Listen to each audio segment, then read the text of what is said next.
ठीक है सर। ठीक है।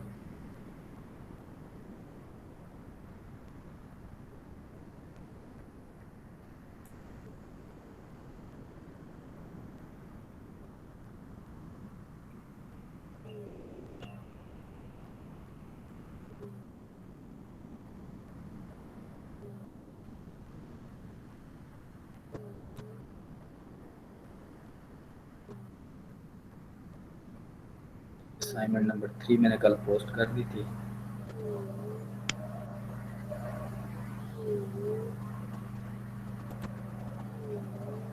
ये आपकी असाइनमेंट नंबर 3 है, इसको भी आपने सबमिट कराना है संडे को। इसमें से भी कोई क्वेश्चन या कुछ पूछना है तो आप पूछ सकते हो।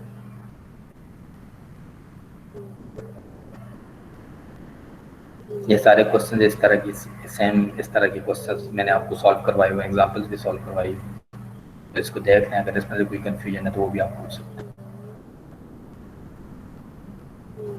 सर ये क्वेश्चन नंबर 2 में कौन सा डायग्राम यूज करना है?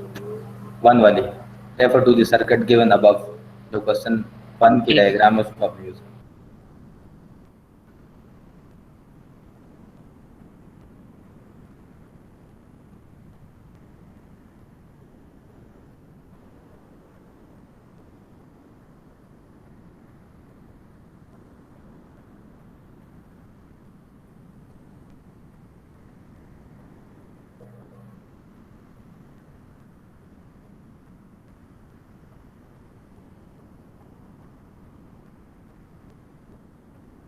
सर ये लैब रिपोर्ट वो प्रोजेक्ट की है? कौन सी लैब रिपोर्ट बेटा? ये आपने एक लैब रिपोर्ट सबमिशन की भी दी हुई है ना, May 23 की, लैब रिपोर्ट संडे को। प्रोजेक्ट की नहीं बेटा, लैब रिपोर्ट कंप्लीट जो आपके 14 एक्सपेरिमेंट्स हैं उसकी लैब रिपोर्ट जो आपने कॉपी जमा करानी। अच्छा, वो तो एक ही होगी ना पूरे ग्रुप की? हाँ जी, ये ग्रुप की एक ही होगी, चारों बंदों की एक ही कॉपी होगी। ठीक है सर।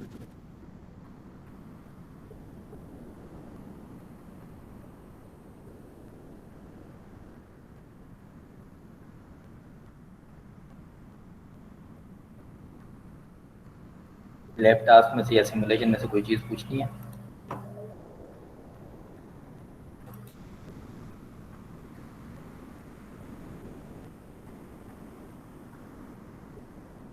सर आज क्लास में क्विज होगा, दूसरी क्लास में थ्योरी की। हाँ जी, आज आपको क्विज है। और सर वाइवा लेंगे या मिड टर्म? किस चीज़ का बेटा? क्विज में कोई भी वाइवा सर या मिड टर्म नहीं है, जो आपकी लैब है नहीं उसका नहीं, मिड टर्म है। सर आपने जो कहा था ना कल के थर्सडे से वाइवा शुरू करूंगा, तो फिर नहीं आपने नहीं, रात वो को बताया मैसेज तो किया है, था वो कि mid next term week. Next week. वो नेक्स्ट वीक में, हाँ जी। वो मिड टर्म वाइवा ही है ठीक। आपका ना, आपको सर्किट दिया जाएगा, आप इम्प्लीमेंट करके उसी से आपको वाइवा। ओके सर जी। सर वो अभी चेंज कर सकते हैं टॉपिक? क्या पूछ रहे हो बेटा? सर टॉपिक चेंज कर सकते हैं प्रोजेक्ट का? तो आपकी आवाज़ कट रही है, रिपीट करोगे, क्या बोला आपने? सर टॉपिक चेंज कर सकते हैं प्रोजेक्ट वाला? क्यों, कल कल आपने खुद ही कहा था सर, हमने डिसाइड आप उसमें डिस्कशन करके डिसाइड करना है, तो उसके बाद फिर क्यों चेंज करना है? सर वो उससे ज्यादा अच्छा मिल गया है। सर कोई अच्छा सा मिल गया होगा ना। नहीं तो जो आपने पहले किया उससे आप सेटिस्फाई नहीं हो? सर उससे बेहतर मिल गया। ठीक है, आप उसी में अपडेटेड फाइल अटैच कर लें, पहले वाले को रिमूव नहीं करना। आप अपडेटेड फाइल उसके साथ अटैच कर लें उसी में। Okay sir, thank you. ठीक है, थैंक यू और सर। फिर जो अपडेटेड फाइल होगी फिर अपडेटेड ही एक्सेप्ट होगा। प्रीवियस वाली को आपने रिमूव नहीं करना, उसको रहने दें। जो अपडेटेड फाइल आप करेंगे फिर आपने इम्प्लीमेंट भी वही करना है। सर आज किसका टॉपिक क्या है? RL और RC सर्किट्स में। सर वो सर एक्सटर्नल का सॉल्व कराएंगे पेपर या नहीं, क्वेश्चन जो आरसी सर्किट वाला था? RC सर्किट वाला आपको सॉल्व नहीं कराया था? सेशनल का जो आपका सोल्यूशन था वो मैं आपसे हैंड रिटन सोल्यूशन बनाया हुआ, वो मैं आपसे शेयर कर लूँगा। RC सर्किट है उसमें सेशनल का जो क्वेश्चन था उसमें तो कोई मसला नहीं था। वो तो आप तो सिमुलेशन भी आपके पास आ गई है, उसको सिंपली सिमुलेट कर लो, लगा दो, फौरन आ जाएगा। सर उसमें मैंने एक चीज पूछनी है कि सर जो चार्जिंग का था सर उसके अंदर 5 टॉ लेंगे। अभी मुझे क्वेश्चन नहीं याद, आपका क्वेश्चन क्या था? एक मिनट।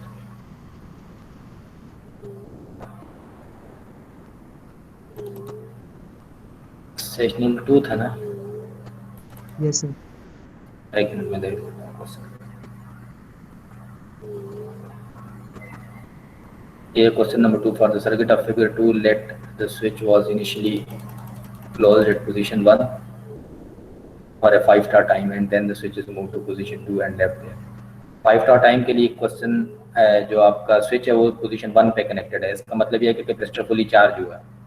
ठीक है, अब सर चार्जिंग के लिए 5 टॉ लेंगे स्टार्टिंग में। हाँ एग्जैक्ट 5 टॉ टाइम के लिए आपने स्विच ऑन रखा है ना पोजीशन 1 के ऊपर, तो पोजीशन 1 को अगर आप देखें तो वो चार्जिंग सर्किट है। जब ये पोजीशन 1 पे कनेक्टेड होगा तो आपके पास सर जो डिस्चार्जिंग के बाद आएगी तो सर उसके अंदर 5 टॉ लेंगे। ये तो आपका चार्जिंग सर्किट हो गया ना। 5 टॉ के लिए आपका स्विच ऑन है, ठीक है। Yes sir. जब 5 टॉ के लिए स्विच ऑन रहेगा तो आपके पास कैपेसिटर फुली चार्ज हो जाएगा, ठीक है। Yes sir. आपको गिवन था 200 वोल्ट्स, इसका मतलब है कैपेसिटर के ऊपर कितने वोल्ट्स आ जाएंगे 5 टॉ के बाद? 200 वोल्ट। ठीक है, अब आप इसके पार्ट देखें। पार्ट 1 में उसने क्या पूछा है? पार्ट 1 में वो कहता है draw capacitor charging circuit and time constant for charging circuit. तो चार्जिंग सर्किट क्या है? ये जो मैंने ड्रॉ किया है, आपने इसको सिंपली ड्रॉ करना था। ये आपका चार्जिंग सर्किट है जो ऊपर वाला है, ठीक है। टॉ कितना बनेगा इसका? Time constant for charging circuit tau is equal to R into C होता है। सी आपके पास है, आपको दिया हुआ था, कितना था C? Capacitor is equal to 2.5 times जो भी आपका स्टेशन नंबर था ओसीएनएससी। ठीक है, OCNIC इंटू आर हो जाएगा। आर आपका कितना बनता है? 10 के प्लस 15 25 का इंटू आर। तो आपने टॉ भी बता दिया और आपने चार्जिंग सर्किट भी बना दिया। पार्ट 1 आपको क्लियर हो गया। पार्ट 2 क्या था आपके पास? Expression for VC and IC। तो आपने चार्जिंग की एक्सप्रेशन पढ़ी हुई है VC और IC की। VC की एक्सप्रेशन क्या थी? VC is equal to E into 1 minus e raise minus t by tau, ठीक है। E की वैल्यू आपको पता थी, आप E की वैल्यू पुट कर दें simply 200 1 minus e rays power minus t by toe. T आपने सिंपली लिखना था, उसकी वैल्यू आपको पता नहीं थी। टॉ की वैल्यू आपको पता थी, आपने पार्ट फर्स्ट में निकाल दी, वो आपने पुट करनी थी। सिमिलरली IC की भी आपने एक्सप्रेशन लिखनी थी, दोनों एक्सप्रेशन जस्ट आपने लिख दी। तीसरी में उसने आपको कहा है कि अब आप वैल्यू भी कैलकुलेट कर लें, compute VC and IC at T is equal to 1 tau. तो 1 टॉ आपने अभी निकाला था, फॉर एग्जाम्पल 1 सेकंड था, तो आपने क्या करना था? स्मॉल t को सिंपली 1 टॉ पुट करके दोनों VC और IC की वैल्यू आपने बता देनी। चार्जिंग वाला कंप्लीट हो गया। सेकंड पार्ट में उसने आपको ये कहा था time constant for discharging circuit. तो आपका जो डिस्चार्जिंग सर्किट है और उसका जो टाइम कांस्टेंट है, तो डिस्चार्जिंग सर्किट आपके पास क्या होगा? ये वाला। आप इस स्विच को यहाँ पर क्लोज कर देंगे, ये वोल्टेज सोर्स और ये रेजिस्टर सर्किट में से रिमूव हो जाएगा। तो डिस्चार्जिंग सर्किट अगर आप देखें तो आपके पास डिस्चार्जिंग सर्किट सिर्फ ये वाला पोर्शन है, ठीक है। तो डिस्चार्जिंग का टाइम कांस्टेंट आप निकालेंगे, तो डिस्चार्जिंग का टाइम अगेन आपके पास R इंटू सी के बराबर है। तो डिस्चार्जिंग R कितना है आपके पास? 15 के प्लस 5 के 20 के आपके पास डिस्चार्जिंग रेजिस्टेंस है डिस्चार्जिंग पाथ की।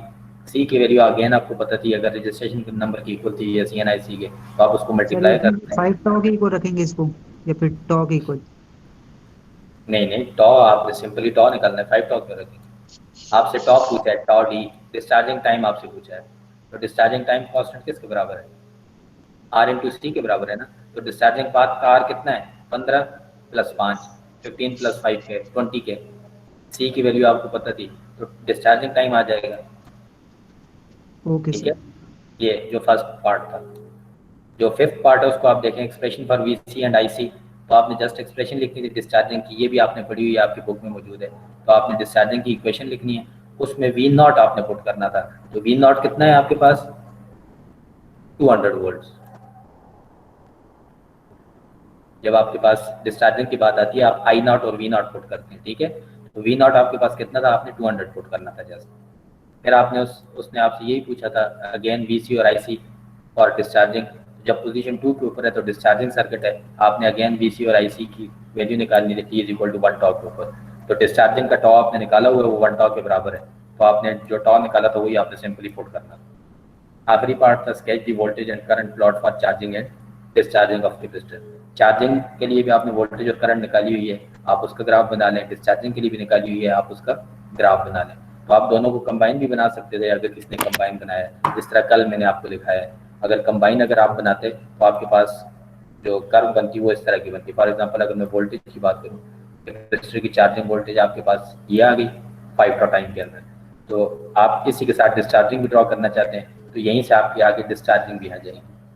ठीक है, तो आपके पास डिस्चार्जिंग जो सर्किट है वो यहाँ से डिस्चार्जिंग वोल्टेज यहाँ से शुरू होगा और वो आगे किस जगह पे जाके 0 हो जाएगा।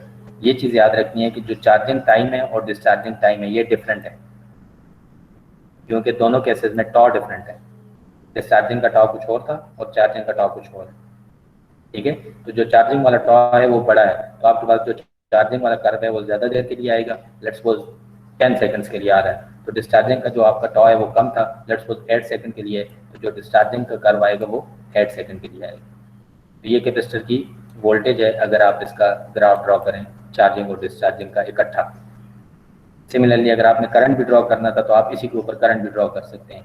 तो मैं सपोज करता हूँ कि मेरे पास ये जो डॉटेड लाइन थी ये करंट को शो कर रही है, तो आपके पास करंट मैक्सिमम से स्टार्ट होगा और 5 टाइम के बाद करंट 0 को अप्रोच करेगा। तो जैसे ही आपकी डिस्चार्जिंग आएगी तो करंट माइनस नेगेटिव जो वैल्यू है वहाँ से स्टार्ट होगा और 5 टाइम के अंदर वो भी 0 को अप्रोच करेगा। तो ये आपके पास जो डॉटेड है अगर आप इसको कंबाइन करके बनाएं तो ये डॉटेड जो लाइन है ये आपके पास करंट का ग्राफ है। तो ये इसकी आउटपुट टाइम आपको पता था टॉ के हिसाब से, तो टाइम आप मेंशन करते हैं। First tau let's suppose 1 second बनता है, 2 टॉ 2 सेकंड बनता है, 3 टॉ 3 सेकंड बनता है, 4 टॉ 4 सेकंड बनता है, तो 5 टॉ पे चार्जिंग का ये आ जाएगा। सिमिलरली डिस्चार्जिंग का आप देखें तो उसका फर्स्ट टॉ, सेकंड टॉ, थर्ड टॉ वो आपने सिंपली लिखना था 4 टॉ और 5 टॉ। ये इसका ग्राफ होता है।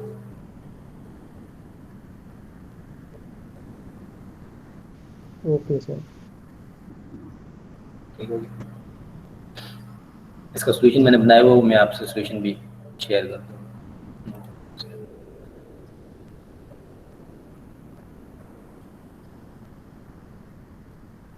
और सिमुलेशन में से कोई क्वेश्चन वगैरह है आपका जो आप पूछना चाहते हैं? सर अभी तक तो नहीं है। अगर नहीं है तो अच्छा ठीक हो गया, फिर हम इसको थ्योरेटिकल जो पोर्शन रहेगा तो इसको हम कवर कर लेते हैं। हमारे 3 ही टॉपिक्स रहते हैं, एक फेजर है और उसके बाद आपका ट्रांसफार्मर का बेसिक इंट्रोडक्शन है और उसके बाद आपका मशीन्स का बेसिक इंट्रोडक्शन है। तो ये भी इंशाल्लाह आज कंप्लीट हो जाएगा। ये हमने डिस्कस कर लिया था, अगर आपको याद हो हम फेजर्स तक आए थे, तो आज मैं आपको फेजर्स बता देता हूँ। ये वोल्टेजेस और करंट्स वगैरह ये हमने कर लिए थे। ये उसकी जो कर्व वगैरह बनती है वो कितने एंगल पे बनती है ये हमने किया था। ठीक है, डिग्री को रेडियंस में और रेडियन को डिग्री में कन्वर्ट करना ये भी हमने डिस्कस कर लिया था।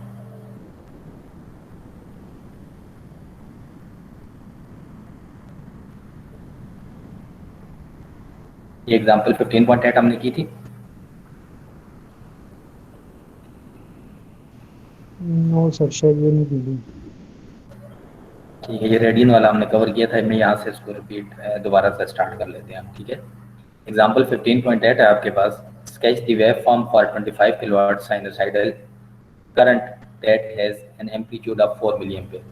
आपको एम्पलीट्यूड दे दिया गया है कि आपके पास एम्पलीट्यूड कितना है 4 मिली एम्पीयर, जो आपके पास साइनोसाइडल वेव है। तो एम्पलीट्यूड 4 मिली एम्पीयर का मतलब क्या है कि उसकी पीक जो है वो 4 मिली एम्पीयर है। तो पीक टू पीक अगर आप देखेंगे तो 8 मिली एम्पीयर बनेगा, उसको मैं आगे जाके डिस्कस करता हूँ। फ्रीक्वेंसी उसने बता दी है कि साइनोसाइडल वेव की फ्रीक्वेंसी कितनी है 25 किलोवाट।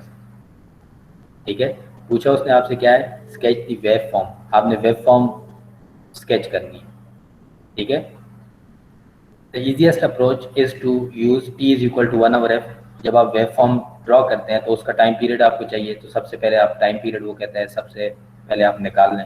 टाइम पीरियड आपके पास आ जाएगा 1 ओवर एफ। एफ उसने आपको दिया हुआ 25 किलोवाट, तो टाइम पीरियड आ जाएगा 1 over 25 kilowatt which is 40 microsecond.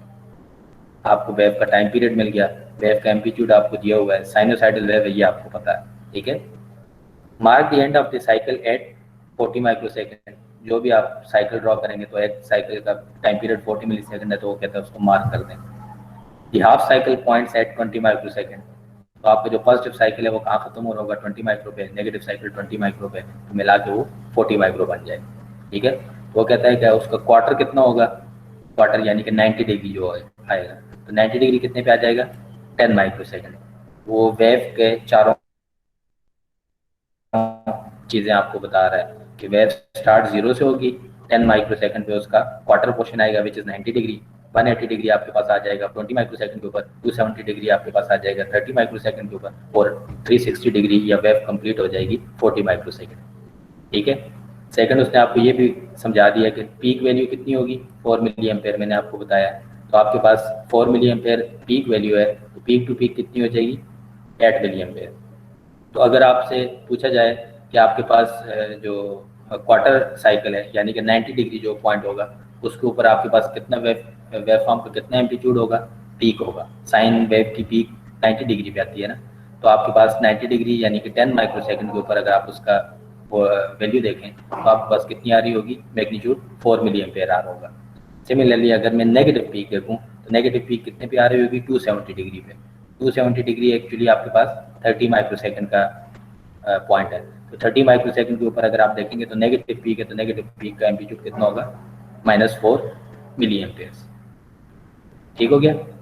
Values eight other points can be determined easily, किसी भी और पॉइंट को कहता है अगर आप वैल्यू निकालना चाहें तो आप निकाल सकते हैं। कैसे निकाल सकते हैं, for example the value at 5 microsecond can be calculated by noting that 5 microsecond is 1/8 of the cycle. कहता है अगर 5 माइक्रोसेकंड पे आपसे वैल्यू पूछी जाए तो आप 5 माइक्रोसेकंड पे वैल्यू कैसे निकालेंगे। तो टोटल जो ड्यूरेशन है या टाइम पीरियड है वो 40 माइक्रोसेकंड है। 5 माइक्रोसेकंड एक्चुअली क्या है, 1/8 पोर्शन है टोटल टाइम पीरियड का। तो अगर 1/8 पोर्शन को आप देखें वो किसको रिप्रेजेंट कर रहा है, वो एक्चुअली 45 डिग्री को रिप्रेजेंट कर रहा है। ठीक है। तो जो आपके पास सिंपल इक्वेशन होती है वेव की, ये हमने पिछले लेक्चर में पढ़ी थी। आपके पास क्या थी,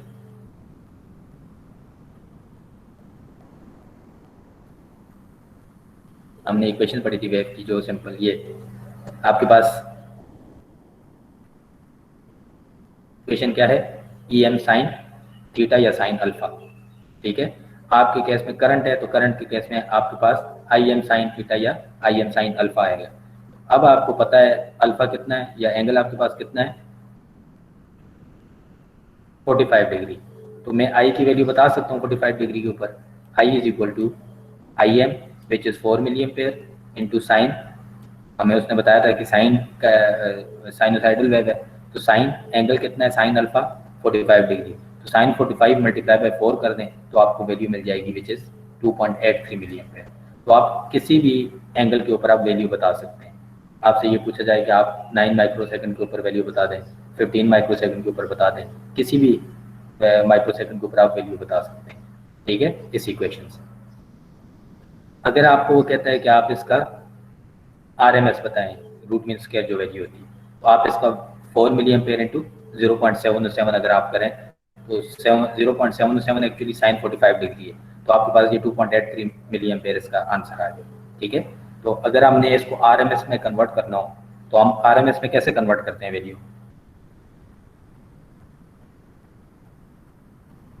ये तो मैग्नीट्यूड है डायरेक्ट ना, अगर हमें RMS वैल्यू चाहिए हो सर अंडर रूट ले लेंगे।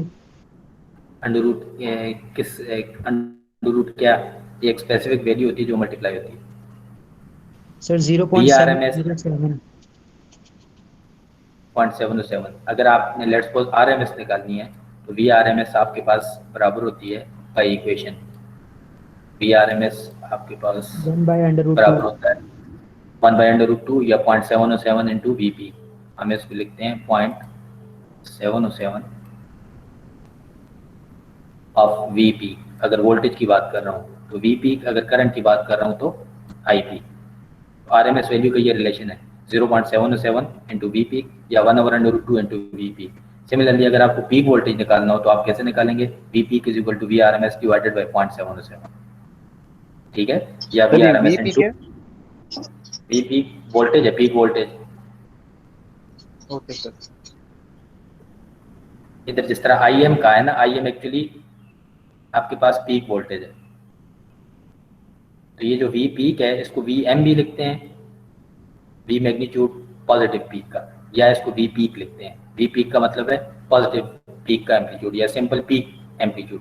पीक टू पीक एम्पलीट्यूड इसका डबल होगा। ठीक है। Values at particular angles can also be located easily, किसी भी एंगल की वो कहता है वैल्यू आप बता सकते हैं। For instance if you want to want a value at 30 degree centigrade, sorry 30 degree, अगर आप 30 डिग्री के ऊपर वैल्यू फाइंड आउट करना चाहते हैं तो आप क्या करेंगे, सेम इस इक्वेशन को आप दोबारा यूज़ करेंगे, 45 की जगह 30 पुट करना है। आई आपके पास आ जाएगा 4 इंटू साइन 30 डिग्री, साइन 30 निकाल लें, मल्टीप्लाई बाय 4 कर दें तो आपको करंट की वैल्यू मिल जाएगी एट 30 डिग्री, 2 मिली एम्पेयर आपके पास ये बनती है। To look at this point, note that 30 degree is 1/12 of the cycle और t/12।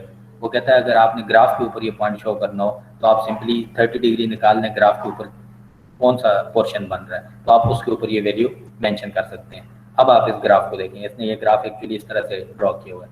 ये आपके पास साइन वेव है, 5 माइक्रोसेकंड के ऊपर भी उसने आपको वैल्यू बताई हुई है, 10 माइक्रोसेकंड के ऊपर भी उसने वैल्यू निकाली हुई है, 15 माइक्रोसेकंड की भी उसने वैल्यू निकाली हुई है, 20 माइक्रोसेकंड के ऊपर भी, 25 माइक्रोसेकंड के ऊपर भी, 30 भी, 35 के ऊपर भी, 40 के ऊपर भी। यानी कि किसी भी इंस्टेंट पे अगर आपको इस तरह का क्वेश्चन दे के आपसे पूछा जाता है कि आप 30 डिग्री पे वैल्यू बता दें क्या है, तो या तो आप ग्राफ बना के बता सकते हैं अगर आप प्रॉपर स्केल कर सकते हैं। अगर आपको ग्राफ या स्केलिंग का आइडिया नहीं है तो आप सिंपल उसकी इक्वेशन से बता सकते हैं, which is I m sine alpha. Alpha आपको पता है, अगर आपसे कहा गया 30 डिग्री पे बता दें तो आप 30 डिग्री पुट कर दें, 45 पे कहा गया तो आप 45 पुट कर दें, 90 कहा गया तो आप 90 पुट कर दें। आई एम आपके पास पीक एम्पलीट्यूड है वो आपको दिया हुआ है, तो आप किसी भी टाइम इंस्टेंट के ऊपर इसकी वैल्यू बता सकते हैं। ठीक हो गया? आपको स्टैंडर्ड इक्वेशन पता होनी चाहिए, जो स्टैंडर्ड इक्वेशन है वो आपके पास ई एम साइन अल्फा है या आई एम साइन अल्फा है। ई एम साइन अल्फा का मतलब क्या है, ई एम आपके पास पीक वोल्टेज एम्पलीट्यूड है, आई एम साइन अल्फा का मतलब क्या है, आई एम आपके पास पीक पीक एम्पलीट्यूड है, करंट का पीक एम्पलीट्यूड। ठीक हो गया? ये इक्वेशन है एक्चुअली।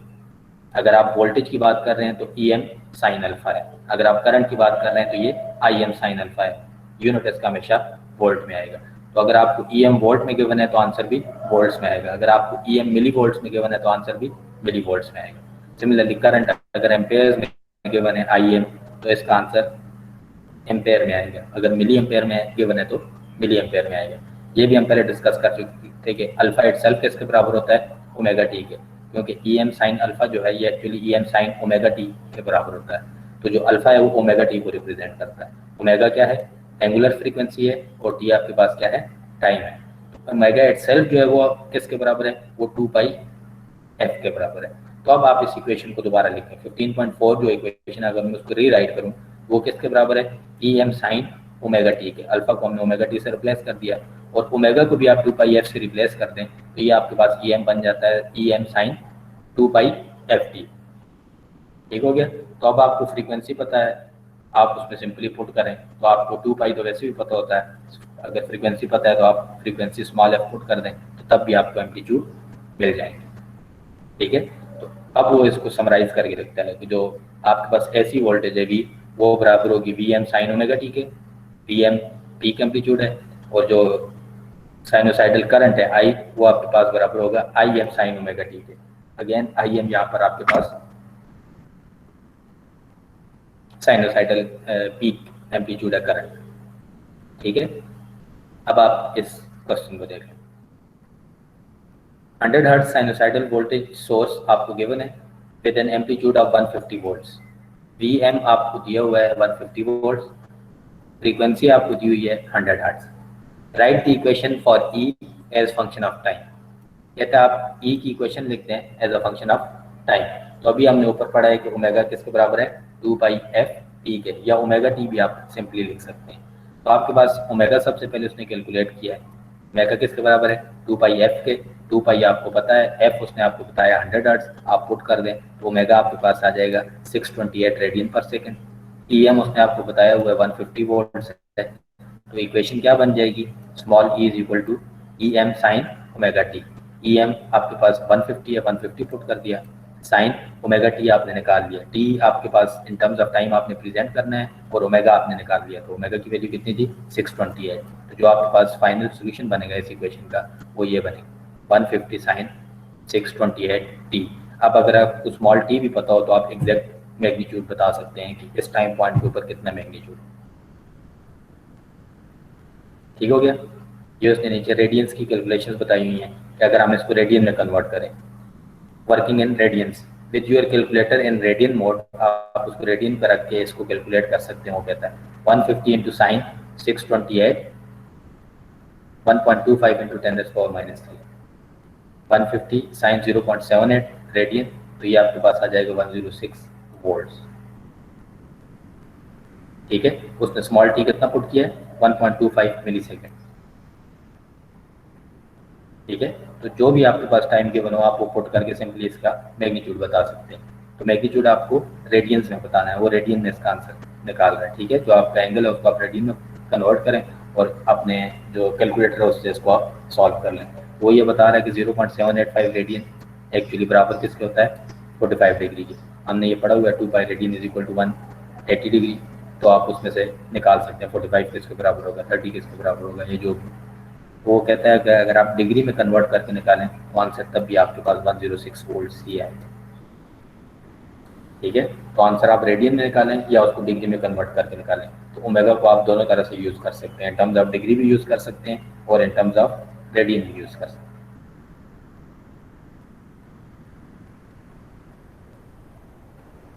15.11 एग्जाम्पल है, इसको एक दफ़ा देख लें अगर इसमें से कुछ पूछना हो। वोल्टेज की इक्वेशन आपको दी हुई है, टाइम आपको दिया हुआ है और वो आपसे ये कह रहा है कि आप वोल्टेज वेव फॉर्म ड्रॉ कर दें।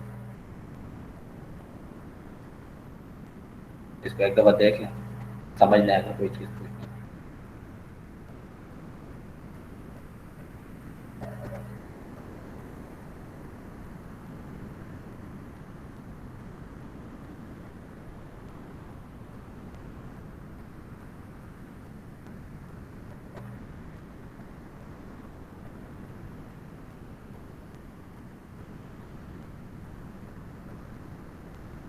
170 साइन ओमेगा टी है, ओमेगा आपको पता है 2450 उसमें दिया लिखा हुआ है, वो ओमेगा टी के बराबर है। ओमेगा आपके पास 2450 रेडियन पर सेकंड आ जाएगा। ओमेगा टी आपके पास कितना आ जाएगा, जो ओमेगा उसको टी से मल्टीप्लाई करते हैं, टी आपके पास 3.65 मिली सेकेंड, उसको आपने मल्टीप्लाई करके रेडियन में कर दें या डिग्री में, जैसे आपको इजी लगता है, दोनों तरह से आपके पास आंसर आ जाएगा 78.8 वोल्ट्स। उसके बाद आपने सिंपली वेव फॉर्म को ड्रॉ करना है। तो आपकी जो वेव फॉर्म है वो कितनी देर के लिए ड्रॉ हो रही है, 3.65 मिली सेकेंड के लिए। ये चीज़ आपने देखनी है कि 3.65 मिली सेकेंड के लिए अगर आप इस वेव को ड्रॉ करें तो इसका 1.5 साइकिल बनता है।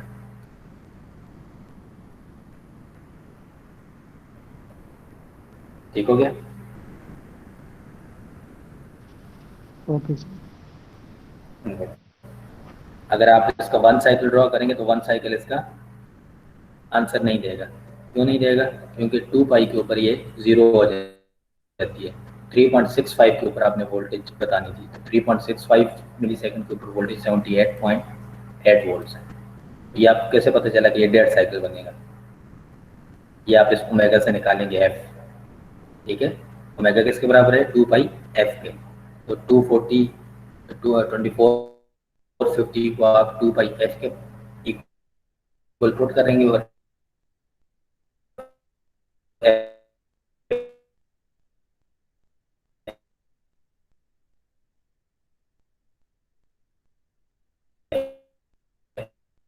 की वैल्यू निकाल लें। एफ की वैल्यू अगर आप निकाल लें तो आपको पता चल जाएगा कि टाइम पीरियड कितना है।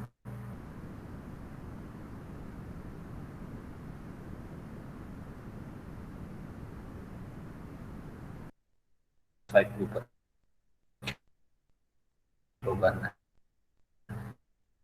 ये एक्चुअली 1.5 साइकिल सर आपकी आवाज़ रुक रही है सर। आपको एफ तो एफ के आपकी आवाज़ ओमेगा के अंदर आप निकाल। सर आपकी आवाज़ रुक रुक के आ रही है। Yes sir. ये मैं करंट कैसे आज इसमें यूनिवर्सिटी का इंटरनेट डाउन है, हम यूनिवर्सिटी में हैं और मैं मोबाइल से क्लास ले रहा हूँ, तो यहाँ पर मोबाइल सिग्नल का थोड़ा इशू है। अब आ रही है आवाज़ क्लियर है? Yes sir. मोबाइल सिग्नल थोड़ी से, एक मिनट में इसको। सर आपकी लाइट जाने की आज हम यूनिवर्सिटी में बेटा, आज लाइट नहीं गई आज यूनिवर्सिटी में, लेकिन यहाँ का इंटरनेट आ गया हूँ तो मोबाइल से मैं क्लास ले रहा हूँ, मोबाइल नेट से, तो इस वजह से थोड़ा सा इशू आ रहा है।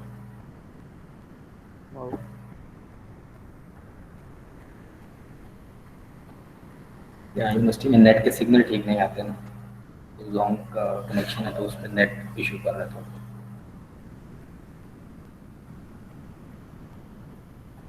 इस टॉपिक को ज़रा समझना, ठीक है। फेजर्स का हम एक्चुअली जो भी आपके पास वेव फॉर्म आती है वो राइट या लेफ्ट शिफ्ट हो सकती है, ठीक है। तो अभी तक जो आपने इक्वेशन पढ़ी थी वो थी v equal to v m sine omega t, theta का उसमें कोई जिक्र नहीं था, ठीक है। जब ये थीटा साथ ऐड हो जाता है तो ये एक्चुअली वेव को शिफ्ट करता है, जिसको हम फेज शिफ्ट कहते हैं। लीडिंग और लेगिंग का कॉन्सेप्ट पढ़ा हुआ आपने एफएससी में, आपको उसमें देते हैं फिजिक्स में। तो वेव लीड या लैग कर रही होती है। If a sine wave does not passes through zero या ओरिजिन, अगर आपके पास साइन वेव जीरो से या ओरिजिन, जिसको हम कहते हैं ओरिजिन से पास ना हो रही हो, which is t is equal to 0 second, जो कि t 0 सेकंड को रिप्रेजेंट करता है, तो इसका मतलब क्या है, it has a phase shift. उस वेव के अंदर फेज शिफ्ट है। वेव फॉर्म में भी शिफ्टेड टू द लेफ्ट और to the right. Wave form कहता है लेफ्ट या राइट किसी भी तरफ शिफ्ट हो सकती है। For a wave shifted left in case A, कहते हैं केस ए को अगर आप देखें तो आपके पास वेव कहाँ शिफ्ट हुई है, ओरिजिन से लेफ्ट की तरफ। जब लेफ्ट को शिफ्ट होती है तो ओमेगा आपके पास जो एंगल है वो थीटा पॉजिटिव आ रहा है, ठीक है, प्लस थीटा, तो ये v m sine omega t plus theta के बराबर है। जब आपके पास वेव राइट को शिफ्ट होगी, जो कि बी वाला केस है, तो ओमेगा आपके पास कितना होता है, माइनस थीटा। दूसरे लफ्जों में अगर आपको ये पता हो कि एंगल जो आपके पास है वो 45 डिग्री है या माइनस 45 डिग्री है, तो अगर 45 डिग्री है तो इसका मतलब क्या है, प्लस 45 डिग्री होगा। इसका मतलब क्या है कि वेव 45 डिग्री लेफ्ट शिफ्ट है। अगर आपके पास माइनस 45 डिग्री है तो सिंपली आपके पास जो वेव है वो राइट शिफ्टेड है, ठीक है। इस कॉन्सेप्ट को आप अपने जहन में रखें। अब इस क्वेश्चन को आप देखें, demonstrate that v is equal to 20 sin omega t minus 60 degree, where omega is equal to pi by 6 radian, that is 30 degree per second. Yield the shifted waveform shown in figure 1532. कहते हैं ये wave form है जो आपको नज़र आ रही है, कितना इसका जो मैग्नीट्यूड है वो कितना है, sine omega t sorry 20, v is equal to 20 sine omega t minus 60, तो इसका मैग्नीट्यूड कितना है 20, यानी कि पीक वोल्टेज इसका कितना होगा 20। ये आपने खुद ड्रॉ करनी है, इसने तो ड्रॉ की हुई है, ये आपको ड्रॉ करनी पड़ेगी। तो आप इस इक्वेशन को अगर देखें तो आपने एक साइन वेव बनानी है जो -20 और +20 के दरमियान वाइब्रेट कर रही होगी, पीक टू पीक वोल्टेज उसका 40 हो, ठीक है। एंगल उसने आपको बता दिया -60 डिग्री, -60 डिग्री मैंने अभी आपको बताया, इसका मतलब क्या है कि वेव राइट शिफ्टेड होगी, ठीक है। ओमेगा उसने आपको बताया पाई बाय 6 रेडियन के बराबर है या 30 डिग्री पर सेकंड के बराबर है। तो इसका मतलब क्या है आपके पास कि आपके पास जो वेव है उस वेव फॉर्म को आप ड्रॉ करें राइट शिफ्ट के साथ। कितनी डिग्री का राइट शिफ्ट है आपके पास, 60 डिग्री को रिप्रेजेंट, 60 डिग्री को एग्जैक्टली 60 डिग्री को रिप्रेजेंट कर रहा है। ये कैसे पता चला आपको, इस इक्वेशन के अंदर उसने दिया हो, ठीक है। अब ये 60 डिग्री का आपके पास शिफ्ट तो आ गया, ये जो 60 डिग्री से जो पिछले वाला जो पोर्शन है, ये वाला पोर्शन अब पॉजिटिव आएगा या नेगेटिव आएगा, ये कैसे पता चलेगा। यानी कि ये जो पिछला पोर्शन है इसको मैं ऊपर वाली साइड ड्रॉ करता या नीचे वाली साइड, तो ये आप कैसे, ये कॉन्सेप्ट कैसे बिल्ड करेंगे आप। तो आपके पास जो साइन है कैसे आया, एक इक्वेशन में क्यों ना बेटा, नहीं मतलब ये कैसे 60 है, ये समझ नहीं आ रहा है फिगर कैसे 60 मतलब सर ये 60 एंगल किस तरह 60 बन जाएगा, 60 डिग्री है फिगर में। हाँ वो आपको बताता हूँ, मैं इसी की तरफ आ रहा था। आपको 60 डिग्री का शिफ्ट इक्वेशन से पता चल गया कि आपकी वेव जो है वो 60 डिग्री शिफ्टेड होगी राइट, ठीक है। अब ये जो अब ये जो पॉइंट है इसका मतलब ये है कि इससे पीछे आपके पास 60 डिग्री है। अब वो 60 डिग्री पॉजिटिव होगा या नेगेटिव होगा, ये आपको कैसे पता चलेगा, ये एक्चुअली मैं क्वेश्चन आपसे पूछ रहा था, ठीक है। अब आप इसको देखें, consider v is equal to sine omega t minus 60 degree at t is equal to 0 second. कहता है अगर मैं t 0 के ऊपर इसको देखूं तो आपके पास यही जो मैग्नीट्यूड है वो क्या बनेगा 20 साइन 0 माइनस 60, क्योंकि t 0 है तो ओमेगा इंटू 0 0 हो जाएगा, तो ये आपके पास आ जाएगा 20 sine minus 60 which is -17.3 volt. एक तो आपको नेगेटिव साइड का एम्पलीट्यूड मिल गया कि जो आपका ओरिजिन होगा, ओरिजिन को ये वेव कितने मैग्नीट्यूड पे कट कर रही होगी, -17.3 डिग्री पे वोल्ट्स पे।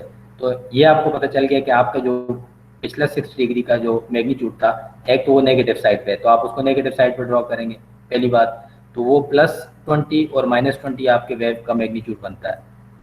आप वाली जो वेव है वो कहाँ कट करेगी ओरिजिन को, वो -17.3 डिग्री पे कट करेगी, ठीक हो गया।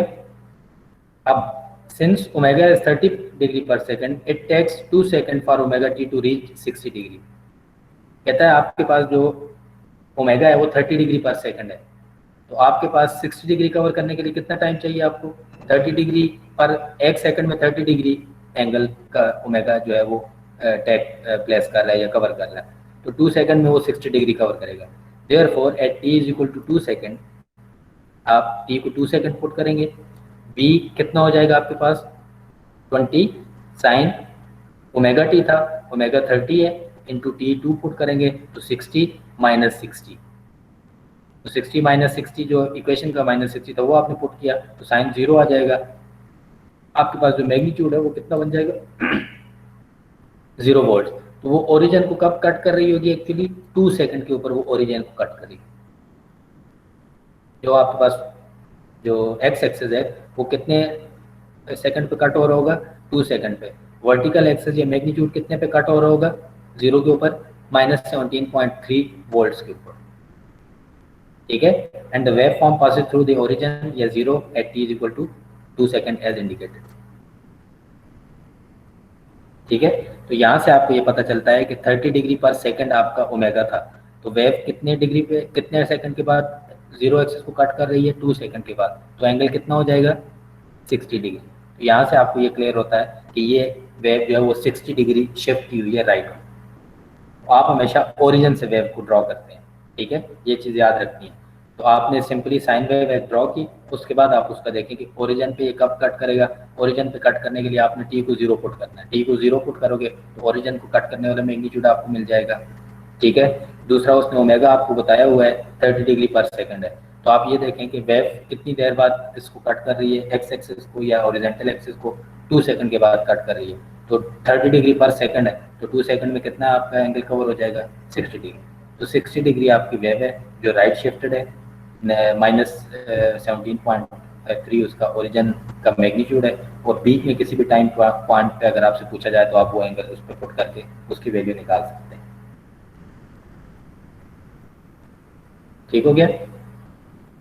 Since v is equal to 20 sin omega t minus 60, it is a sine wave, and since it passes through the origin at t is equal to 2 seconds, where omega t is 60 degree, it represents a shifted waveform shown in figure 15.3। तो आपको इस तरह से ये questions आएंगे, आपको voltage दी जा सकती है, आप आगे इसके फेजर और करंट भी ड्रॉ करेंगे, तो आपको ये सारा एनालिसिस पता होना चाहिए कि ये इक्वेशन एक्चुअली आपको रिप्रेजेंट क्या क्या कर रही है, ये कितने डिग्री का शिफ्ट रिप्रेजेंट कर रही है, कितना इसका मैग्नीट्यूड बनता है, ये आपको पता होना चाहिए। अब हम इसका फेजर बनाते हैं। ये जो आपको 30 डिग्री का शिफ्ट नजर आया या 40 डिग्री का शिफ्ट राइट या लेफ्ट है, तो और अगर कोई शिफ्ट भी ना हो तो हम इसका एक्चुअली फेजर ड्रॉ करते हैं। फेजर हमें ये बताता है कि ये वेव एक्चुअली कितना शिफ्ट या कितने एंगल को रिप्रेजेंट कर रही है। A phasor is a rotating line whose projection on vertical axis can be used to represent sinusoidally varying quantities. To get an idea, consider the red line of the length Vm shown in figure 15.34a. It is the phasor. ये जो आपको नजर आ रहा है इसको हम phasor कहते हैं। कोई भी साइन वेव हो या कॉस वेव हो, आप उसका फेजर ड्रॉ कर सकते हैं। फेजर एक्चुअली आपके पास एक कंप्लीट साइकिल होता है। ये जो आपको नजर आ रहा है ये साइकिल, अगर मैं इसको व्यू करूं एज अ सर्कल, तो ये एक्चुअली एक कंप्लीट सर्कल होता है जो 0 से स्टार्ट होगा एंटी क्लॉकवाइज, 90 को अप्रोच करेगा, जैसे यहाँ पर ये साइन का 90 है, तो इसका 90 का जो मैग्नीट्यूड है वो एग्जैक्टली साइन वेव के 90 मैग्नीट्यूड को रिप्रेजेंट कर रहा होगा। फिर ये 180 को अप्रोच करेगा, तो 180 पे अगर आप एम्पलीट्यूड देखें तो ये एग्जैक्टली साइन 80 के साइन वेव के 180 डिग्री के मैग्नीट्यूड को रिप्रेजेंट करेंगे। फिर ये माइनस 270 को अप्रोच करेगा, तो ये 270 का जो सर्कल पे जो पॉइंट आ रहा है इसका मैग्नीट्यूड एग्जैक्टली साइन वेव के 270 एंगल के मैग्नीट्यूड को रिप्रेजेंट कर रहा होगा। फिर ये जब 360 को अप्रोच करेगा तो आपके पास ये एग्जैक्टली 2 पाई को रिप्रेजेंट कर रहा होगा साइन वेव को। तो इसका मतलब क्या है कि आप साइन वेव को एक सर्कल से रिप्रेजेंट कर सकते हैं। उस सर्कल का रेडियस कितना होगा? उस सर्कल का रेडियस आपके Vm के बराबर होगा। अगर वोल्टेज का फेजर है, करंट है तो वो Im के बराबर होगा। यहाँ तक क्लियर है ये बात? इसको समझना है क्योंकि ये फेजर्स आपने ड्रॉ करने हैं। सर तो फिर समझें। आप किसी भी साइन वेव को सर्कल की फॉर्म में रिप्रेजेंट कर सकते हैं। ये बात क्लियर है? इसमें कोई कंफ्यूजन तो नहीं है? Yes sir. जो वन साइकिल है, चाहे वो साइन वेव का हो या कॉस का, वो एक कंप्लीट सर्कल होता है, इसलिए हम इसको रोटेशंस कहते हैं। फ्रीक्वेंसी को हम ये भी कहते हैं number of cycles, number of rotations. ठीक है, तो जो वन कंप्लीट साइकिल होता है साइन वेव का 360 डिग्री, वो एक्चुअली 360 डिग्री का एक कंप्लीट सर्कल से रिप्रेजेंट होता है। पहली बात। अब जो साइन वेव है उसका तो एम्पलीट्यूड तुम्हें पता है, जो सर्कल है उसका जो एम्पलीट्यूड है या उसका रेडियस जिसको हम कहेंगे, सर्कल का रेडियस क्या होगा ये कैसे पता चलेगा? ये एक्चुअली साइन वेव के एम्पलीट्यूड से पता चलता है। जो साइन वेव का मैक्सिमम पीक है वो कितना है? सपोज वो 2 है, तो आपके जो सर्कल बनेगा उसका रेडियस भी 2 आएगा। ठीक है, तो आप जो सर्कल ड्रॉ करेंगे ये आपको पता चल गया कि उस सर्कल का रेडियस कितना होगा, वो साइन वेव के एम्पलीट्यूड पर डिपेंड कर रहा है। यहाँ तक क्लियर हो गया? Yes sir. अच्छा, अब मुझे ये चीज़ शो करनी है कि अब रेडियस आपने सर्कल बना लिया जो आपकी साइन वेव को रिप्रेजेंट कर रहा है, और ये साइन वेव कहाँ से है? ये जैसे ऊपर हमने क्वेश्चन देखा, आपको क्वेश्चन दिया होगा, आगे हम करेंगे। ठीक है, तो आपने साइन वेव और उसके बिल्कुल सामने उसके पैरेलल में आपने उसका सर्कल ड्रॉ कर लेना है, और उस सर्कल का रेडियस या उसका जो आप ये रखेंगे डायमीटर रखेंगे, वो एग्जैक्टली आपके पीक टू पीक वोल्टेज के दरमियान होगा। ठीक है, क्लियर हो गया? अब आपने ये करना है कि ये वाला जो मैग्नीट्यूड है, फॉर एग्जांपल ये जो पॉइंट इसने बताया हुआ है, ये जो डॉट नजर आ रहा है, ये मैग्नीट्यूड मुझे बताना है, ये मैग्नीट्यूड किसके बराबर होगा सर्कल के ऊपर। मैंने सिंपली करना क्या है कि मैंने इस मैग्नीट्यूड का प्रोजेक्शन सर्कल के ऊपर ड्रॉ करना, ये वाला प्रोजेक्शन। ठीक है, पिछले वाले केस में आपके पास -17.4 था, तो -17.4 यहाँ के नीचे लाई कर रहा था, तो अगर मुझे उसका फेजर बनाना होता तो मैं इसका प्रोजेक्शन इस सर्कल पे ड्रॉ करता -17.4। यहाँ पर फॉर एग्जांपल ये आपके पास 2 बन रहा है, 3 बन रहा है, कुछ भी बन रहा है, तो हम क्या करेंगे, हम उस एंगल के ऊपर, ये अल्फा एंगल है, उस एंगल के ऊपर जो मैग्नीट्यूड बन रहा है इसका आपने प्रोजेक्शन ड्रॉ करना है सर्कल के ऊपर, और जो सर्कल के ओरिजिन से इस पॉइंट के ऊपर ये जो एरो ड्रॉ होता है इसको हम फेजर कहते हैं। ये इस साइन वेव के इस मैग्नीट्यूड का फेजर को रिप्रेजेंट कर रहा होता है। कितने एंगल पे ये मैग्नीट्यूड, आपने साइन वेव बनाई और उसका सर्कल रिप्रेजेंटेशन बना दिया। यहां तक क्लियर है?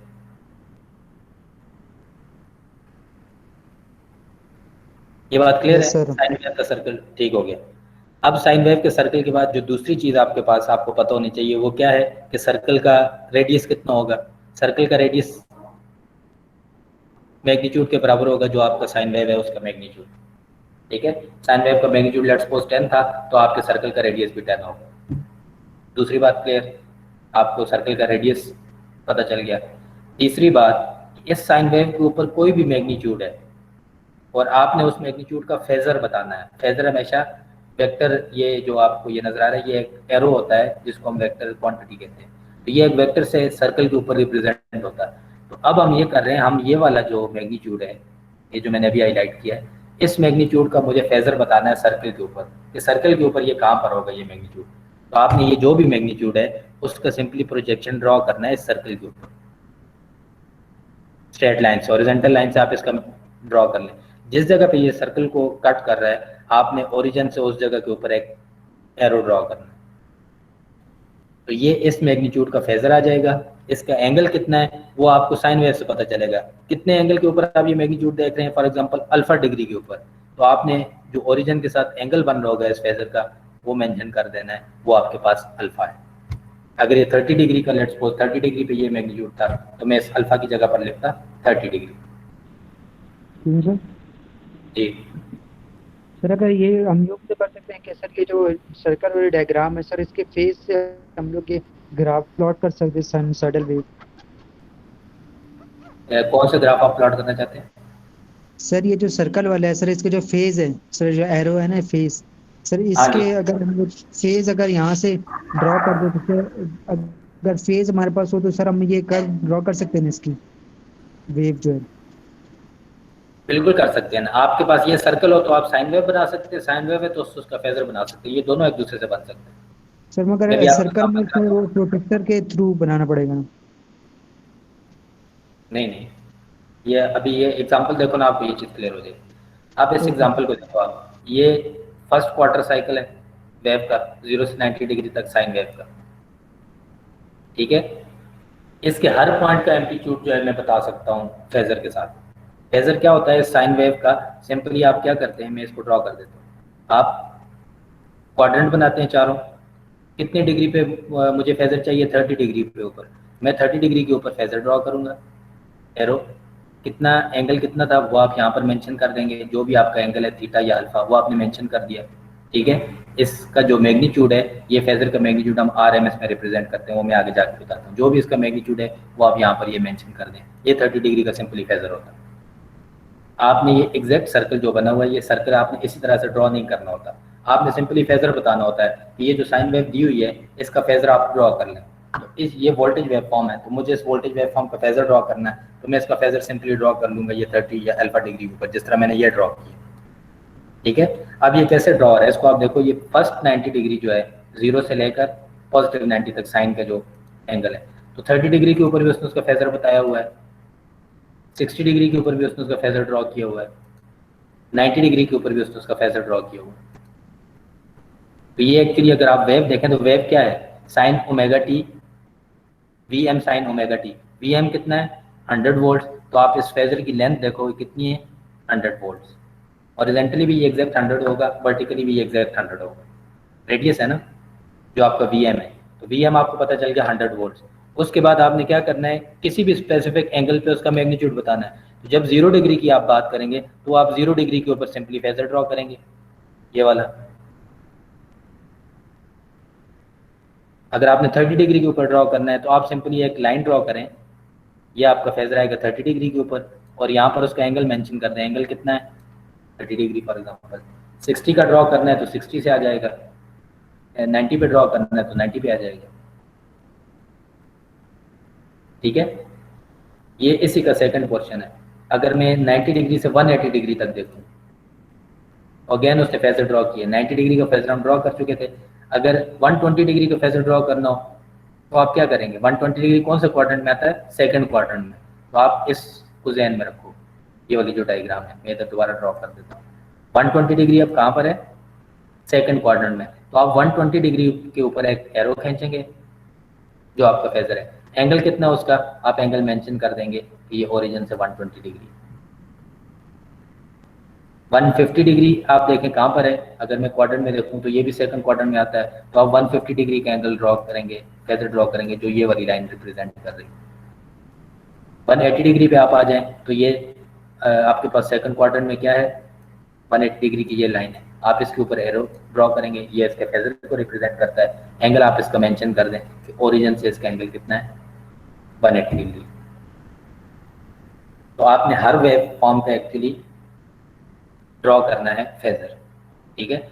अब आपको मैं एग्जांपल कराता हूँ। आप ये इसका थर्ड पोर्शन है, इसको आप देख लीजिएगा। फोर्थ पोर्शन में भी इस तरह ही मैं थर्ड वाला एक एक्सप्लेन भी कर देता हूँ। अगर आपके पास थर्ड क्वाड्रेंट आ जाए जो आपका 180 से 270 डिग्री के बीच का पोर्शन होगा, तो 210 डिग्री किस में है, थर्ड क्वाड्रेंट में, 240 डिग्री किस में है, थर्ड क्वाड्रेंट में, 270 डिग्री किस में, थर्ड क्वाड्रेंट में। तो आपने सिंपली ये क्वाड्रेंट बना लिया तीसरा, ये जो आपने ड्रॉ किया।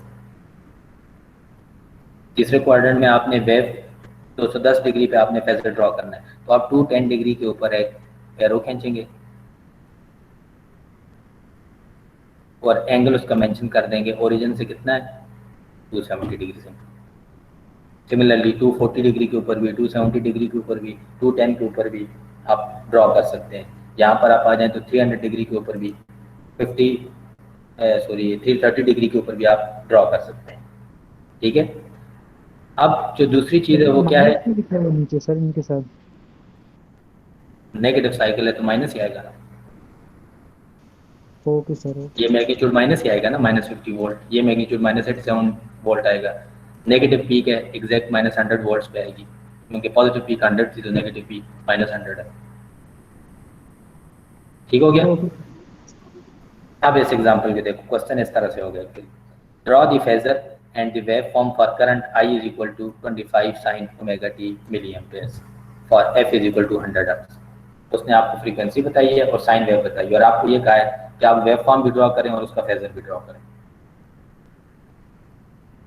ठीक हो गया। तो अगर मैं फेजर को देखूं तो फेजर एंगल पे डिपेंड करता है। तो मुझे इक्वेशन में नजर आ रहा है कि एंगल कितना है, omega t plus theta, theta कितना है 0, तो फेजर तो 0 डिग्री पे आएगा, पहली बात। ठीक है। दूसरा, फेजर का एम्पलीट्यूड कितना होगा, जो हमने कहा था पीक वैल्यू होगी, पीक वैल्यू आई एम कितनी है 25, तो आपने फेजर ड्रॉ कर लिया 0 डिग्री के ऊपर, मैग्नीट्यूड उसका मेंशन कर दिया 25 मिली एम्पेयर, फेजर खत्म। ठीक है। अब साइन वेव पे आ जाए। साइन वेव आपने ड्रॉ सर कर ली। 0 क्यों है? बेटा इक्वेशन क्या होती है, स्टैंडर्ड इक्वेशन क्या है,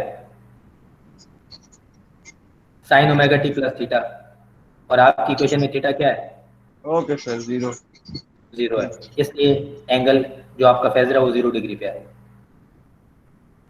ठीक है। अब इसको आप देखें, एंगल जो आपका फेजर का एंगल है ये एक्चुअली उसकी शिफ्ट को रिप्रेजेंट कर रहा है। अब आप इसको देखें साइन वेव को, जो आपकी साइन वेव है वो क्या है 25 डिग्री पीक था, तो आपने साइन वेव ड्रॉ कर ली, उसकी पॉजिटिव पीक 25 पे है, नेगेटिव पीक -25 पे। टाइम पीरियड कितना होगा, फ्रीक्वेंसी उसने आपको दी हुई थी 100 हर्ट्ज, तो 1 ओवर 100 से आप उसका टाइम पीरियड निकाल लेंगे विच इज 10 मिली सेकेंड, तो उसका टाइम पीरियड आ गया। बस ये इसकी साइन वेव है और ये इसका फेजर है। इसमें कोई क्वेश्चन हो?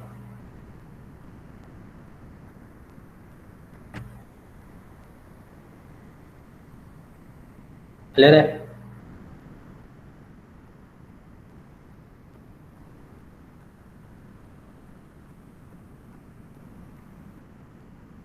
आवाज आ रही है? Yes sir. Yes sir. ठीक होगी। अब ये जो साइन वेव है इसमें आप देखें आपके पास शिफ्ट कितना था 0 डिग्री था, तो आपके पास फेजर 0 डिग्री पे आया है। ये उसकी अब शिफ्ट को रिप्रेजेंट करता है कि अगर आपके पास शिफ्ट थीटा हो, कोई भी शिफ्ट हो, तो उसका फेजर आप कैसे ड्रॉ करेंगे, तो जितनी शिफ्टेड वेव है आप सिंपली उसका प्रोजेक्शन ड्रॉ कर लें। यहाँ पर उसका प्रोजेक्शन बनता है, आप उसको एरो से रिप्रेजेंट करके उसके साथ उसका थीटा मेंशन कर दें। मैग्नीट्यूड आपको इक्वेशन से पता चल जाएगा, आई एम साइन थीटा है, तो आई एम जो भी मैग्नीट्यूड है वो आपके फेजर का मैग्नीट्यूड होगा। ठीक है। तो ये शिफ्ट पॉजिटिव भी हो सकती है और नेगेटिव भी हो सकती है, जिस तरह मैंने पिछले केस में आपको कहा था। अब यहाँ पर देखें आपके पास जो शिफ्ट है वो क्या है, लेफ्ट शिफ्ट है। तो लेफ्ट शिफ्ट का आप फेजर ड्रॉ किया आपने, वो आपके पास फर्स्ट क्वाड्रेंट में बन रहा है। इसको आप देखें आपके पास ये वाला एंगल कितना था, हमने पीछे ड्रॉ किया था -270, फॉर एग्जांपल ये -270 है। तो जब आप इसका फेजर ड्रॉ करेंगे तो -270 कहाँ पर लाई करता है, फोर्थ क्वाड्रेंट में। -270 भी नहीं था, उससे कम था, 17 पॉइंट था, तो शायद 280 या 300 डिग्री होगा। तो आपके पास ये जो शिफ्ट है, अगर आप इस शिफ्ट को देखें तो ये शिफ्ट कितनी है, सपोज 300 डिग्री की है। 300 कहाँ पर एक्चुअली क्वाड्रेंट में लाई कर रहा होता है, फोर्थ क्वाड्रेंट में लाई कर रहा होता है। जब आप इसका फेजर ड्रॉ करेंगे तो इसका फेजर आप सिंपली साइन वेव का प्रोजेक्शन ड्रॉ करें वापस, और उसको एरो से, ओरिजिन से उसका एरो ड्रॉ कर लें जहाँ पर इसका प्रोजेक्शन आके मिलता है। तो 270 डिग्री या 300 डिग्री के ऊपर आपने मेंशन कर दिया कि ये आपके पास बनता है फेजर। तो अगर मैं इसको पॉजिटिव साइड से यानी कि एंटी क्लॉकवाइज अगर मैं मेंशन करूं तो मैं +300 डिग्री मेंशन करूंगा। तो मैं इसको नेगेटिव साइड से भी रिप्रेजेंट कर सकता हूं। अगर मैं इसको यहाँ से रिप्रेजेंट करूं तो ये एंगल कितना होगा, -60 डिग्री, 360 टोटल होता है। तो अगर एंटी क्लॉकवाइज 300 डिग्री बन रहा है, तो अगर आपसे क्लॉकवाइज एंगल पूछा जाए तो आप क्लॉकवाइज बता सकते हैं -60 डिग्री। ठीक है, क्योंकि पॉजिटिव 300 साइन 300 बराबर है साइन में -60 के। जो साइन 300 डिग्री का मैग्नीट्यूड आएगा वो एक्जैक्टली इक्वल होगा साइन -60 डिग्री का मैग्नीट्यूड। तो साइन 30 डिग्री बराबर है आपके पास कितने के, अगर मैं नेगेटिव से देखूं तो कितने के बराबर है, साइन -330 के बराबर है। ठीक हो गया? Okay sir. ये वेव फॉर्म है जो अभी हम डिस्कस कर रहे थे, इसका जो शिफ्ट है वो राइट है, तो इसका जो फेजर बनेगा वो फोर्थ क्वाड्रेंट आता है। आप इक्वेशन देखें, आपको ये इक्वेशन दी हुई है v = 20 sine omega T -60 degree. ये वही एग्जांपल है जो थोड़ी देर पहले ऊपर हम करके आए। ओमेगा उसने आपको बता दिया π/6 रेडियन है, विच इज 30 डिग्री पर सेकंड। ये सेम ऊपर वाली एग्जांपल है। आपने करना क्या है, show the phasor represent this sine wave. आपने फेजर भी बनाना है और साइन वेव भी बनानी है। सबसे पहले आप इसकी साइन वेव बनाते हैं, अगर आपको आसान लगता है, या फेजर आसान लगता है तो आप फेजर बना दें, तो फेजर से साइन वेव बन जाएगी। अगर साइन वेव पहले बनाइए तो फेजर बन जाएगी। तो मैं पहले इसका फेजर ड्रॉ करता हूँ। अगर मैं इसका फेजर ड्रॉ करूँ तो मुझे ये पता चल रहा है कि ये आपके पास जो एंगल है वो कितना है, -60 डिग्री है। ठीक है, तो मैं और चारों क्वाड्रेंट ड्रॉ करूंगा इस तरह से, जिस तरह से ये ड्रॉ हुआ है। -60 डिग्री कहाँ पर है? ओरिजिन से माइनस आप 60 पे आएंगे, जो भी आपका एंगल बनता है आप -60 पे आ जाएं। इस एग्जांपल में -60 बन रहा है, तो ओरिजिन से -60 पे आके आपने एक एरो ड्रॉ कर दिया और उसका एंगल मेंशन कर दिया, कितना है? 60 डिग्री। एम्पलीट्यूड कितना है वो आपको यहाँ से पता चलेगा, 20। तो फेजर का जो मैग्नीट्यूड या एम्पलीट्यूड है वो इसने ये रिप्रेजेंट किया हुआ है। इसका मैग्नीट्यूड कितना होगा फेजर का? 20। -60 पे आपने फेजर ड्रॉ किया। अब उसके बाद आप इस फेजर को सिंपली प्रोजेक्ट कर दें इस वाले क्वाड्रेंट पे। यहाँ भी आप साइन वेव के ये वाले क्वाड्रेंट इस तरह से ड्रॉ कर लें और इसके ऊपर आप फेजर का प्रोजेक्शन ड्रॉ करें। तो मैं इसका प्रोजेक्शन ड्रॉ करता हूँ। ये यहाँ से ये जो डॉटेड लाइन आपको नजर आ रही है, ये प्रोजेक्शन आपके पास आता है यहाँ पर। आपकी साइन वेव कहाँ से स्टार्ट हो रही होगी? जहाँ पर ये प्रोजेक्शन इस ओरिजिन को कट करेगा। तो आप यहाँ से इस साइन वेव को स्टार्ट करें और आगे पूरी साइन वेव आप इस तरह से ड्रॉ करें। साइन वेव आपने ड्रॉ कर ली। अब ये जीरो वाले ओरिजिन को कब कट करेगी? जो आपका हॉरिजॉन्टल एक्सिस है उसके ओरिजिन को कब कट कर रही होगी? 60 डिग्री के ऊपर, क्योंकि 60 डिग्री का शिफ्ट है। तो सिंपली जहाँ पर ये कट करेगी आप मेंशन कर दें ये वाला एंगल जो है, ये जो राइट शिफ्ट है, ये कितना बनता है? ये 60 डिग्री। मैग्नीट्यूड आपको पता है 20 वोल्ट है। पॉजिटिव पीक 20 वोल्ट पे होगी, नेगेटिव पीक -20 वोल्ट के ऊपर होगी। ठीक हो गया? यस सर बहुत असर आज के लिए यस सर बहुत है। पहले भी यही पढ़ रहे थे सर। आज ये सारा तो यही है, इसमें तो और कुछ नहीं है। इसको इस एग्जांपल को देख लें आप।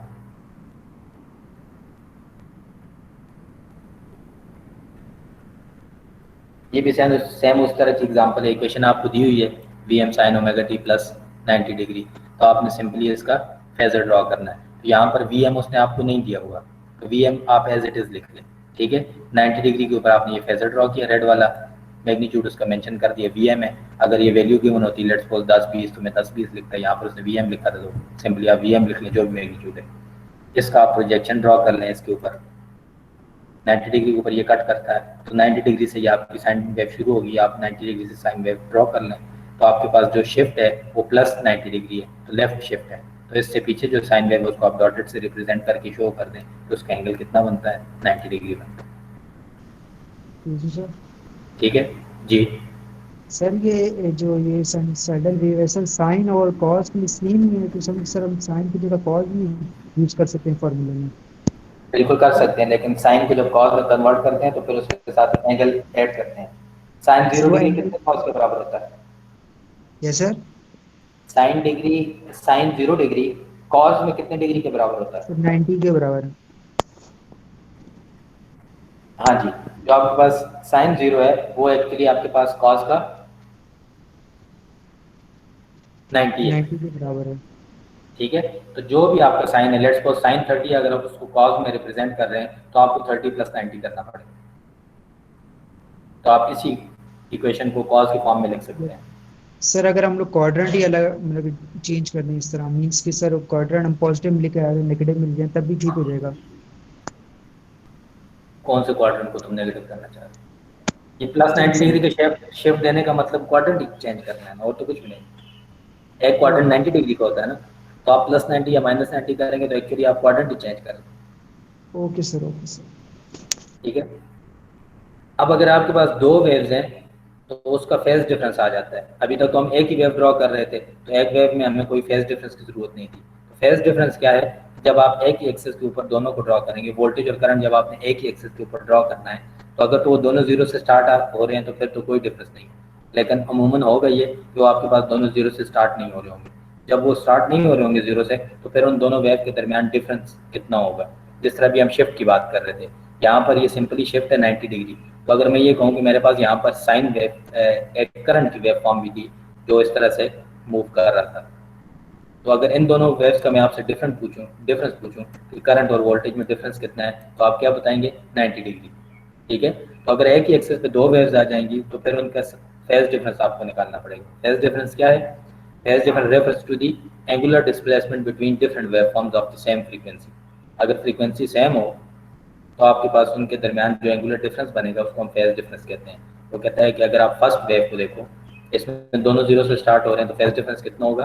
जीरो, कोई फेज डिफरेंस नहीं है। अगर आप सेकंड वाली वेव को देखें तो इसमें एक ओरिजिन से स्टार्ट हो रही है जो कि वी है, और ब्लू वाली जो करंट की वेव फॉर्म है वो आपके पास ओरिजिन के पीछे से यानी कि लेफ्ट शिफ्टेड है, तो आपके पास फेज डिफरेंस आएगा। कितना डिफरेंस है? आप एक्स एक्सिस के ऊपर देखेंगे कि दोनों के अंदर डिस्प्लेसमेंट, एंगुलर डिस्प्लेसमेंट कितनी है। थर्ड वेव को अगर आप देखो तो आपके पास राइट शिफ्टेड है करंट की वेव फॉर्म, तो अगेन फेज डिफरेंस आएगा। कितना आएगा? इस केस में थीटा है, अदरवाइज आप एग्जांपल से देखेंगे। तो इसी से हम लीडिंग लैगिंग की भी कॉन्सेप्ट को ड्रॉ करते हैं। अब मुझे ये कैसे पता चल रहा होगा कि इन दोनों वेव फॉर्म में से लीड कौन सी कर रही है या लैग कौन सी कर रही है? ठीक है, तो ये जो आपके पास लेफ्ट शिफ्टेड है करंट वेव फॉर्म, ये एक्चुअली यहाँ पर लीड कर रही है। लीड करने का मतलब क्या है कि करंट और वोल्टेज का जीरो सेम टाइम पे आना चाहिए था, लेकिन आप अगर देखें इस ग्राफ को तो आपको करंट का जो जीरो है वो ओरिजिन से, या 0 सेकंड अगर मैं इसको कहूँ, मेरा टाइम पॉइंट 0 सेकंड है, तो मुझे 0 सेकंड से पहले मिल रहा है।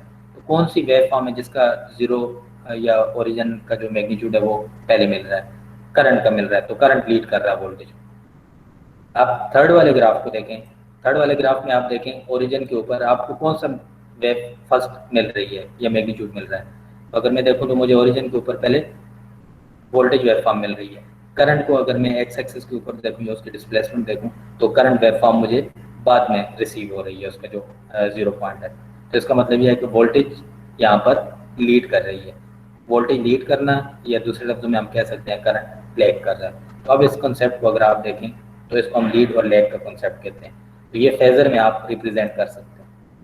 फेजर में आप कैसे रिप्रेजेंट कर सकते हैं, या आपको लीड और लैग फेजर में क्लियर नजर आता है। अगर मैं वोल्टेज का फेजर ड्रॉ करूं तो वोल्टेज 0 से स्टार्ट हो रहा है, तो इसका फेजर भी 0 के ऊपर होगा। ये जो आपको रेड वाला नजर आ रहा है, कितना है मैग्नीट्यूड? वीएम है। वीएम 100, 10, 20 कुछ भी हो सकता है। और इसके ऊपर करंट वेव फॉर्म है, तो अगर मैं करंट का प्रोजेक्शन ड्रॉ करूं और इसका मैं फेजर ड्रॉ करूं तो आपके पास करंट का प्रोजेक्शन क्या बन रहा है? यहाँ पर बन रहा है। तो आप इसको इस एंगल पर ड्रॉ करेंगे जितने एंगल पे ये है, तो अब आपको क्लियरली नजर आएगा कौन सी वेव लीड कर रही है। जिसका एंगल ज्यादा है वो लीड कर रही है। वीएम 0 डिग्री पर है और जो आईएम है वो थीटा डिग्री पर है। Theta degree let's suppose 30 degree है, तो जो आईएम है वो 30 डिग्री लीड कर रहा है वीएम। ठीक है, अब इसको आप क्वेश्चन की फॉर्म में देख लें। 15.8 ये क्वेश्चन है। दो वेव फॉर्म्स हैं आपके पास, क्वेश्चन आप पढ़ लें पहले, हम इसको आज क्लोज करते हैं फेजर को। Voltage and currents are out of phase by 40 degree. कहता है कि वोल्टेज और करंट जो है वो 40 डिग्री से एक दूसरे से आउट ऑफ फेज है। एंड वोल्टेज लैग्स, और ये भी उसने बता दिया कि वोल्टेज लैग कर रही है। ठीक है, using current as the reference sketch the phasor diagram and corresponding waveform. वो कहता है आपने करंट को रेफरेंस यूज करना है। तो रेफरेंस को, करंट को यूज करने का मतलब ये है कि जो आपकी साइन वेव रेफरेंस के तौर पर यूज होती है या ओरिजिनल साइन वेव है वो किसकी होगी? वो आप करंट से रिप्रेजेंट करेंगे। सबसे पहले तो आपने ये ब्लू वाली वेव ड्रॉ कर ली करंट की, जो आपकी रेफरेंस वेव फॉर्म। ठीक है, ये हमेशा 0 से स्टार्ट होगी। दूसरी जो है वो क्या है? वोल्टेज वेव फॉर्म है और वो 40 डिग्री आउट ऑफ फेज है, और ये भी उसने बता दिया कि वो लैग कर रही है। लैग करने का मतलब क्या है? कि वो राइट शिफ्टेड है। ठीक है, तो आपने सिंपली क्या करना है? साइन वेव ड्रॉ करनी है। थोड़ी सी आगे से हमने स्टार्ट कर ली। फॉर एग्जांपल मैंने यहाँ से स्टार्ट कर ली और मैंने ये बता दिया ये 40 डिग्री शिफ्टेड है। ठीक है, तो साइन वेव आपके पास लैगिंग आ गई 40 डिग्री। अब उसका मैग्नीट्यूड क्या है? वो मैग्नीट्यूड हम निकालेंगे। वो कैसे निकलेगा? आपके पास इक्वेशन है dt = Vm sin ωt - 40। क्योंकि आपके पास लैग कर रही थी तो एंगल आपके पास कितना आएगा? -40 आएगा। राइट शिफ्ट है तो -40, माइनस थीटा एंगल होता है। -40 आपने एंगल उसका लिख लिया। ठीक हो गया। अब मैं इसका फेजर ड्रॉ करता हूँ। जो आपके पास करंट है वो 0 से स्टार्ट हो रहा है, तो उसका जो फेजर आएगा वो भी 0 पे आएगा। आप 0 डिग्री पे सिंपली उसका फेजर ड्रॉ कर लें। ये जो आपको ब्लू वाला नजर आ रहा था, मैंने इसको रेड से ड्रॉ किया। मैग्नीट्यूड कितना है इसका? IM के बराबर, तो IM 10, 20 कुछ भी हो सकता है। करंट का फेजर आ गया। वोल्टेज का फेजर आपने ड्रॉ करना है। वोल्टेज आपके पास कितने डिग्री पे स्टार्ट हो रहा है? कितने डिग्री है? -40, तो आप -40 डिग्री पे एक फेजर ड्रॉ करें सिंपली। एंगल उसका मेंशन कर दें, ये कितना है? -40 को रिप्रेजेंट कर रहा है, तो आपने -40 डिग्री पे फेजर ड्रॉ कर लिया। मैग्नीट्यूड फेजर का कितना होगा? Vm के बराबर है। Vm आपके पास 10, 20 कुछ भी हो सकता है। तो ये आपके पास वोल्टेज की वेव फॉर्म है, ये इसका फेजर है। तो आपको फेजर से वोल्टेज वीएम की वैल्यू किस तरह निकालेंगे? यहाँ वीएम की वैल्यू निकालने की जरूरत नहीं है ना, उसने आपको वीएम डायरेक्ट दिया हुआ है। इक्वेशन आपके पास क्या है, VM sign omega t plus theta, ठीक है। उसने वीएम और आईएम दोनों पीक एम्पलीट्यूड आपको नहीं दिए हुए, तो वीएम कुछ भी हो सकता है, 10 20 कुछ भी, तो इसलिए हमने भी डायरेक्ट वीएम ही लिखा है, क्योंकि हमें वीएम का मैग्नीट्यूड पता नहीं, वैल्यू पता नहीं,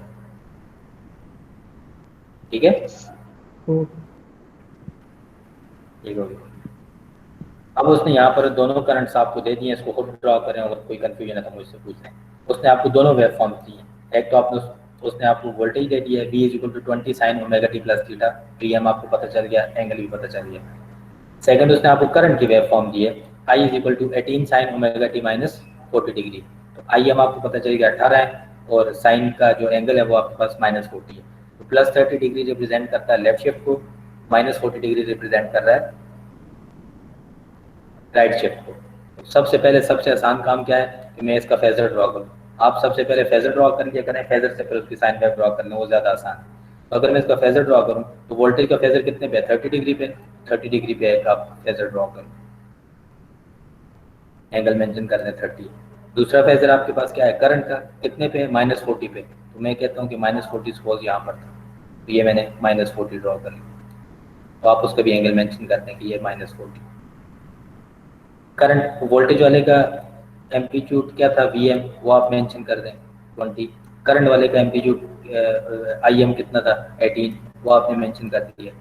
ये जो इसका जो मैग्नीट्यूड है वो आईएम 18 है।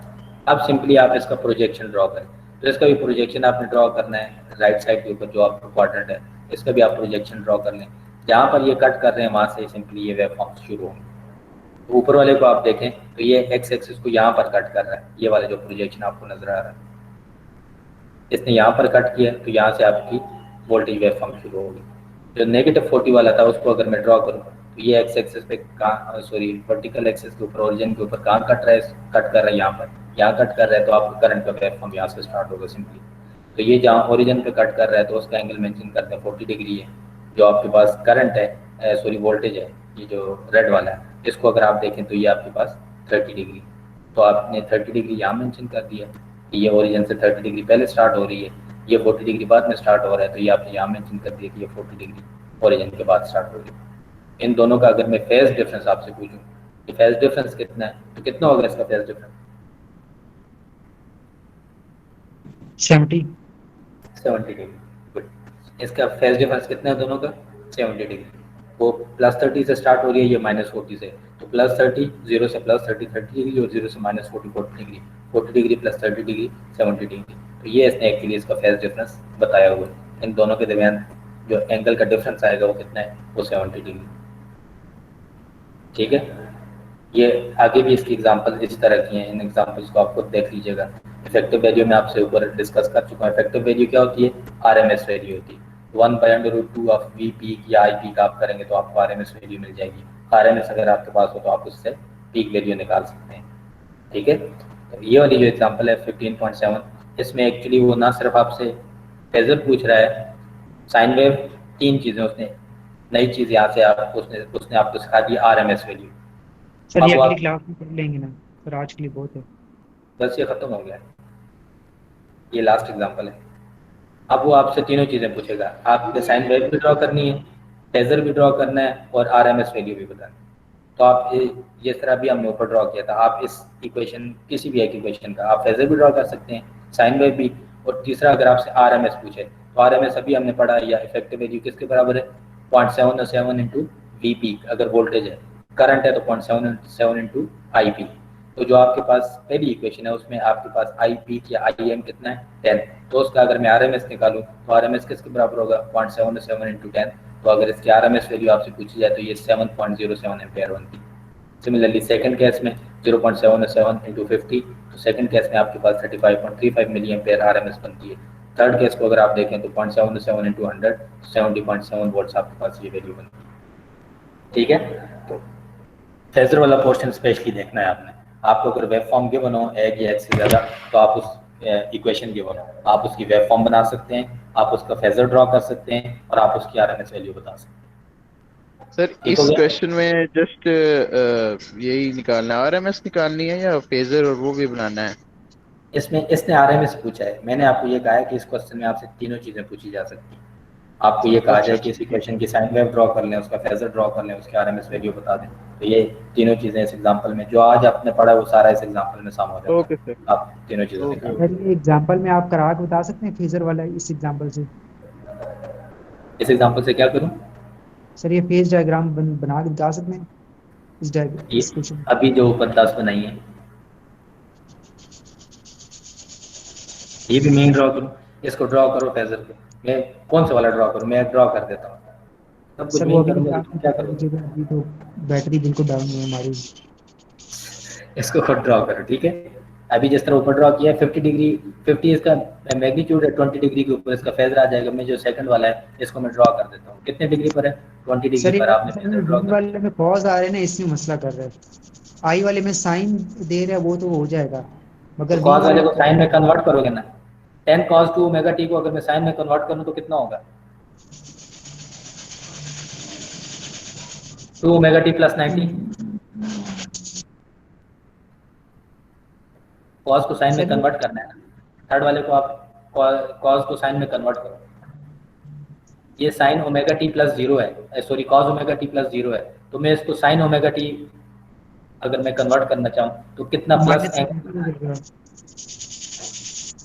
कॉस को साइन में कन्वर्जन देख लो, उसको कन्वर्ट कर लो, ठीक है?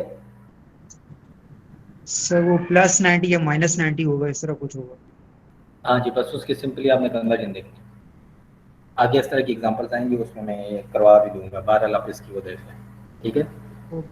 मैं क्लास आपकी कितने बजे तक है? सर 10 मिनट रहेगा। ठीक है।